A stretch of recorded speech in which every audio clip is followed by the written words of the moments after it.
La ville romaine de Pompéi laissée à l'abandon, un véritable scandale en Italie. Ce sera le thème de notre grand angle ce vendredi.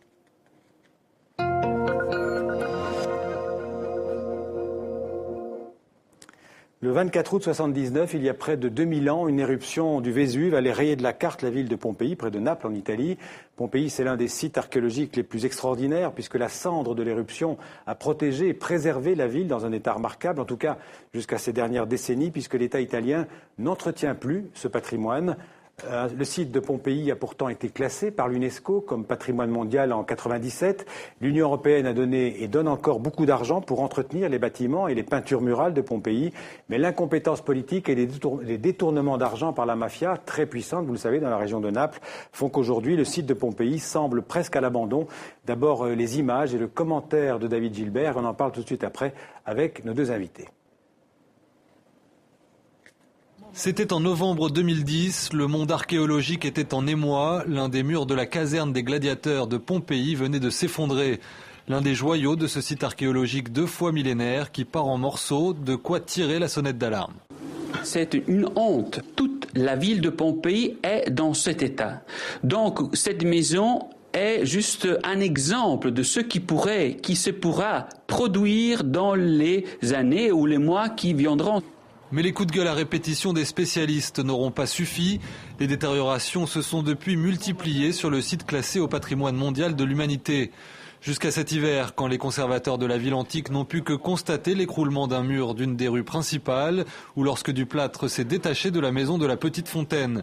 Il y a un an pourtant, 105 millions d'euros étaient alloués à un plan de restauration, dont près de 42 par l'Union européenne, avec l'idée de contrôler l'utilisation des subventions, les détournements, notamment par la mafia napolitaine, étant monnaie courante dans le passé. La transparence totale, ainsi que l'information complète pour le public, afin que chacun puisse suivre les progrès des travaux, voilà ce dont nous avons besoin. D'autant qu'à cette période, l'administratrice de la société qui effectuait la rénovation, comme l'ancien commissaire du site et plusieurs ingénieurs, était l'objet d'une enquête pour corruption, fraude et escroquerie aux dépens de l'État. L'État italien qui a été mis en demeure cet été par l'UNESCO de prendre les mesures nécessaires pour mettre en sécurité le site, où se pressent chaque année près de 2,5 millions de visiteurs. Un ultimatum de l'organisation onusienne qui prend fin demain, 1er février. Alors avec nous en plateau, Alix Barbet, bonsoir. Bonsoir. Alix Barbet, vous êtes archéologue, ancienne directrice de recherche au CNRS. Vous êtes spécialiste des peintures murales romaines en Italie, en France et même en Tunisie. Vous avez consacré plusieurs livres et dernièrement Peintures romaines de Tunisie aux éditions Picard. Alors en face de vous, Clotilde Champérage, bonsoir. Bonsoir. Vous êtes économiste et spécialiste des mafias. Alors on va d'abord commencer par vous, Alix Barbet. Dans quel état, on a vu dans quel état se trouve Pompéi aujourd'hui, mais est-ce qu'il y a vraiment urgence pour les peintures murales? Il y a des murs qui s'effondrent, il y a des choses à protéger de toute urgence? Alors écoutez, ça fait 50 ans que je me promène dans Pompéi, donc j'ai pu voir au cours du temps ce qui se passait pour les murs, pour les peintures murales, et il y a effectivement des écroulements. C'est presque votre ville d'adoption. On va pouvoir dire cela comme ça. Et donc le problème, il est des problèmes de maintenance régulière qui n'a pas toujours été bonne, et surtout des méthodes de restauration qui ont été mauvaises. Alors méthode de restauration, ça c'est une méthode technique. Voilà, le béton armé. On sait désormais avec les problèmes de la cité radieuse de Le Corbusier que le métal, le fer, se dilate et que fait éclater le béton. Donc il y a toutes les restaurations qui ont été faites dans les années 50 qu'il faut refaire. Donc si vous voulez, c'est pas une question d'abandon, c'est une question de mauvaise gestion des possibilités de restauration et puis un manque d'argent sans doute au cours du temps. Mauvaise maintenance, ça pose quand même aussi la responsabilité de l'État italien. On sait que le budget de la culture en Italie est ridicule, 0,2% du budget de l'État, c'est beaucoup, 5 fois moins qu'en France. Écoutez, quand j'ai commencé à étudier les peintures de Pompéi, il y avait 90 ouvriers à la surintendance. Il n'y en a plus que 10.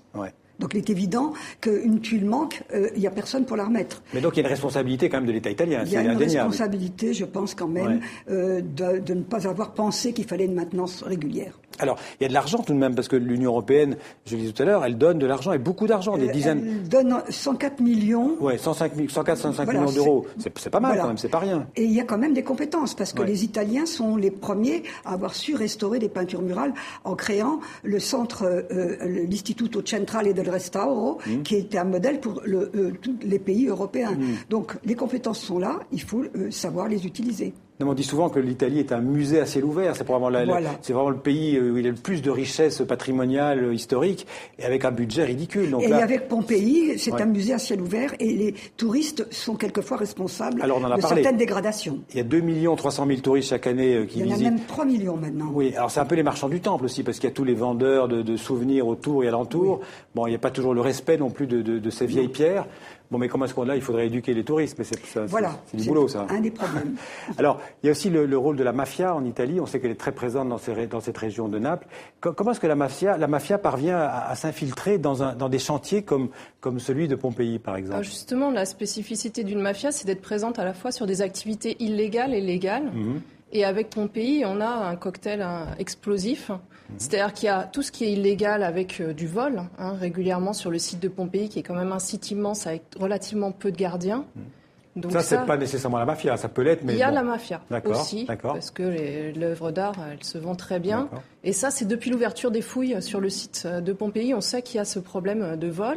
Et puis, il y a tout l'aspect légal, avec le secteur du BTP, qui est un secteur cible de la mafia. C'est un secteur qui est proche des marchés publics. Donc là, on retrouve toute la manne financière des travaux. Et un autre élément explosif, c'est l'urgence. C'est-à-dire que quand il y a urgence, on va abaisser le niveau de vigilance, on va être moins regardant sur quelle entreprise va faire quoi, on va pas prendre le temps forcément de vérifier la régularité des travaux. Or, justement, le site de Pompéi, en 2008, il a été placé sous la responsabilité de la protection civile, suite à la déclaration d'état d'urgence. On a eu un commissaire extraordinaire qui a été nommé, Marcello Fiori, dont on parle un tout petit peu dans le reportage. Cette personne, en 2013, a été inculpée quand même pour fraude, pour facture... Donc celui qui était en charge, en fait, du site... a profité du système. Alors ça, c'est toute la corruption, puisqu'on est quand même dans une zone, la Campanie, proche de Naples, où règne la Camorra, qui est la mafia napolitaine. Voilà. Et la zone de Pompéi, en plus, elle est contrôlée par un clan, le clan Cesarano, qui est un clan très stable. C'est-à-dire, autant sur certains quartiers de Naples, on a beaucoup de conflits entre plusieurs clans. Et du coup, ça attire l'attention des forces de police. Là, c'est un clan stable, donc on fait moins attention, il est moins surveillé. Il y a aussi le racket des entreprises, parce qu'évidemment, il y a beaucoup d'argent qui circule par des entreprises de restauration, des entrepreneurs qui viennent travailler sur le site. Et je disais, par exemple, en préparant l'émission, que des devis de 500 000 euros, tout d'un coup, étaient facturés 5 millions. Qu'il y avait, alors ça, c'est même plus du racket, c'est que les entreprises sont possédées par des mafieux. Les entrepreneurs mafieux existent, ont des entreprises, et justement, le BTP, c'est le secteur qui rapporte énormément d'argent. Donc, ce sont ces gens-là qui ont aussi bétonné. Et alors l'intérêt de la mafia, c'est en bétonnant, alors non seulement c'était pas une bonne méthode de restauration, mais en plus en bétonnant avec de la mauvaise qualité, il faut recommencer les travaux, on reprend la même entreprise et c'est une manne financière qui se perpétue. Et alors on a envie de dire, mais que fait l'État italien? Est-ce qu'il y a collusion entre la mafia, et, en tout cas... à un certain niveau, en tout cas. Oui, la corruption, entre la mafia et les c'est une entente au moins avec les politiques locaux. Mais c'est vrai que depuis le temps que... Pompéi, c'est pas nouveau qu'il y a un problème de Camorra, puisque je vous dis, dès l'ouverture des fouilles, on a eu ce problème au moins de vol. Et donc l'État italien réagit, mais toujours avec des difficultés. Alors quand on proclame l'état d'urgence, il y a peut-être une bonne volonté de départ, mais qui on nomme commissaire extraordinaire, c'est quelqu'un qui va se laisser corrompre tout de suite. Donc là, on est passé à un nouveau système parce qu'il y a eu le grand projet Pompéi, justement. Le projet de Pompéi, voilà, avec 5 grands chantiers qui sont prévus. D'accord. Voilà. Alors là, on peut espérer qu'il va y avoir une mise en concurrence sérieuse et que ce sera des c'est un nouveau responsable qui a été nommé, justement. Voilà. Alors, ce qui est important, c'est que en 2008, le surintendant qui était là, qui était à la fois responsable de Pompéi, Herculanum, Stabi, plus Naples. Oui, parce que là, on a parlé que de Pompéi, mais aussi le même problème Herculanum, qui est une petite ville voisine, en fait. Voilà, qui est beaucoup plus petite, 15 hectares, tandis que Pompéi, 44 hectares. Et le problème, comme dont on parlait, c'est qu'il n'y a que 23 gardiens par tournée pour pour surveiller. Donc il y a eu effectivement des vols. Et moi, j'ai été témoin de vols de peintures murales qui se sont retrouvés ensuite au Japon. Vous allez dire où est-ce qu'elles partent ces peintures murales? Chez des particuliers, chez des privés? Dans des musées, on ne peut pas imaginer que des musées achètent des peintures de Pompéi ici? Ça s'est déjà trouvé. Ouais. Et alors donc le problème réel, c'est ce manque de maintenance régulière et surtout le fait qu'il n'y a pas eu un suivi sérieux. Quand le surintendant a pris sa retraite, on a mis des gens qui restaient 6 mois jusqu'à ce qu'il y ait ces commissaires extraordinaires qui étaient vraiment extraordinaires. On est obligé maintenant de détruire des bâtiments qui ont été fabriqués à l'époque, qui ne sont pas antisismiques, qui ne sont pas aux normes, etc. Mais alors vous qui connaissez Pompéi comme votre poche, si j'ose dire, quelle solution vous voyez pour l'avenir? C'est que l'État italien prenne enfin les choses sérieusement en main et qu'il essaye d'écarter justement les réseaux mafieux. Je pense que c'est possible? Surtout le système qui marchait bien quand même, c'était quand il y avait des équipes d'ouvriers qui tous les jours pouvaient faire le tour de Pompéi, voir tout de suite ce qui ne marchait pas, ce qui se dégradait tout de suite. Par ailleurs, mais ça, ce sont des ouvriers qui sont payés par de l'argent public, j'imagine. Voilà. Donc il faut que l'État italien, à nouveau, prenne les choses en main. C'est le cas, je vous dis, il y avait 90 ouvriers, il n'y en a plus que 10. Ouais. Et par ailleurs, une autre chose qu'il faudrait faire, c'est ne pas faire visiter que Pompéi aux touristes. Il y a Herculanum, il y a Stabi, il y a Oplontis, il y a Baia, il y a des sites extraordinaires, parce qu'il y a trop de monde. En même temps, les touristes amènent de l'argent, ils payent leur ticket d'entrée, donc c'est aussi Oui, mais ils usent beaucoup, par exemple, dans certaines rues, ça a descendu de 20 à 30 cm.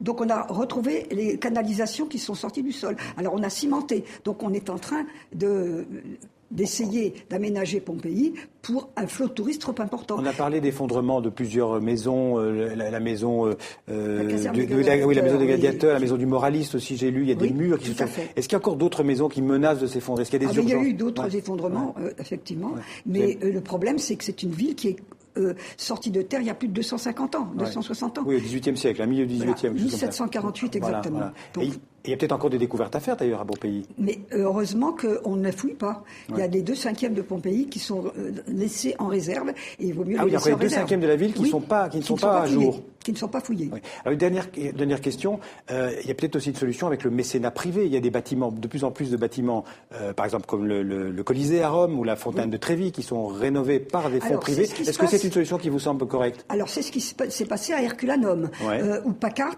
a donné de l'argent, il continue de donner de l'argent pour un grand projet qui est très efficace. En tant qu'archéologue, c'est quelque chose qui vous va? Ça donne des bons résultats? Ça donne des bons résultats parce qu'ils ont pris des archéologues pour travailler, des techniciens restaurateurs, en cheville bien sûr avec la surintendance.